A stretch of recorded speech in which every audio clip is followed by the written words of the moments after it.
दिल्ली के राम मनोहर लोहिया अस्पताल के डॉक्टर महामृत्युंजय जाप के मरीजों पर होने वाले असर की जांच कर रहे हैं। जिन लोगों पर यह रिसर्च किया जा रहा है वो सभी ब्रेन इंजरी यानी मस्तिष्क की चोट के मरीज हैं। ये स्टडी 40 लोगों पर इस समय की जा रही है।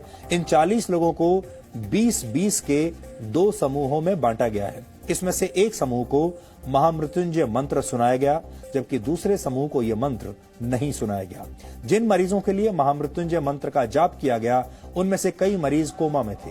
हालांकि इस रिसर्च का तरीका थोड़ा अलग है, क्योंकि मंत्र पढ़ने का काम अस्पताल में नहीं बल्कि अस्पताल से 13 किलोमीटर दूर संस्कृत विद्यापीठ में किया जा रहा है। इसे समझाने के लिए हम आपको अस्पताल की कुछ तस्वीरें आज दिखाएंगे।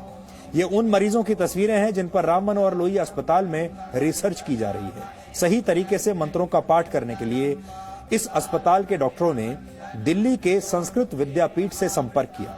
इसके बाद वहां के पंडितों ने मरीजों को उनके परिवार वालों की मौजूदगी में महामृत्युंजय मंत्र का संकल्प करवाया। डॉक्टरों और मंत्रोच्चार करने वाले आचार्यों का कहना है कि मंत्रों की शक्ति से 20 में से 18 मरीजों को बचा लिया गया, जबकि जिन मरीजों के लिए मंत्रों का पाठ नहीं हुआ उन मरीजों में कोई सुधार नहीं देखा गया। महामृत्युंजय मंत्र का अर्थ है मृत्यु को जीतने वाला महान मंत्र। ऐसा माना जाता है कि इस मंत्र का जाप करने से अकाल मृत्यु का डर समाप्त हो जाता है। इस मंत्र की रचना ऋषि मार्कंडेय ने की थी। इस मंत्र का मतलब है कि हम भगवान शिव की पूजा करते हैं, जिनके 3 नेत्र हैं, जो हर श्वास में जीवन शक्ति का संचार करते हैं और पूरे जगत का पालन पोषण करते हैं।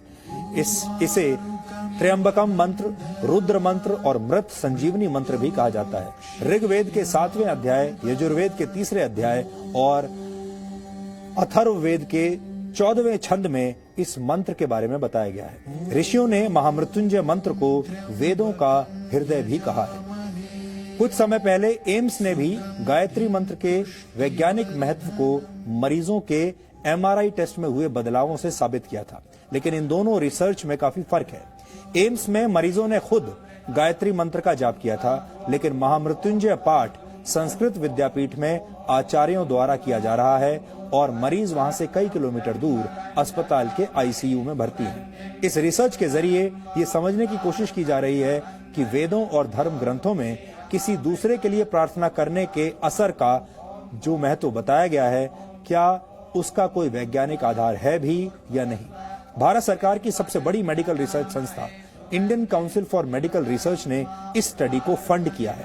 ये स्टडी 3 वर्ष के लिए की जा रही है, जिसमें से 1.5 साल का समय पूरा हो चुका है। यानी आप कह सकते हैं कि आस्था और विज्ञान के इस अनोखे मेल के फाइनल नतीजे आने में अभी 1.5 साल का वक्त और लगेगा।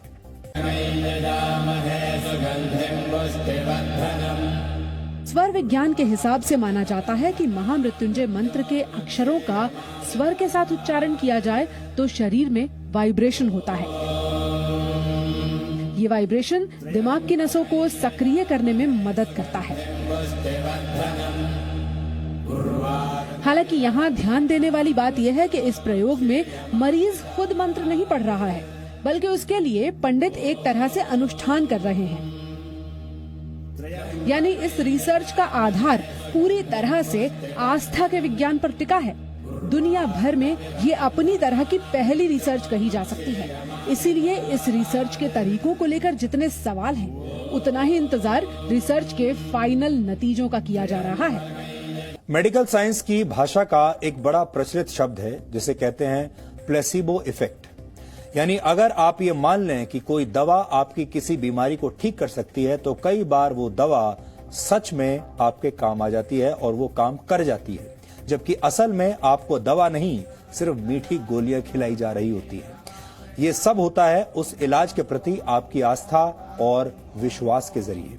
इस आस्था से आप में ऐसे शारीरिक और मानसिक बदलाव होते हैं कि आप अपने आप ठीक हो जाते हैं। इसे ही प्लेसिबो इफेक्ट कहा जाता है।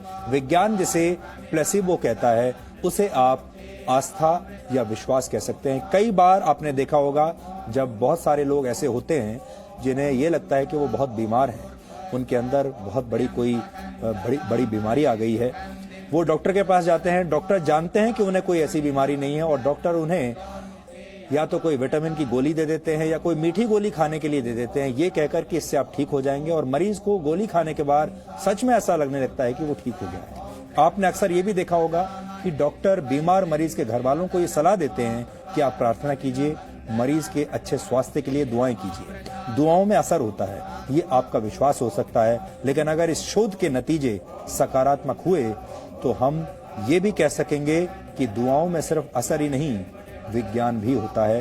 हालांकि ये विवाद बहुत पुराना है।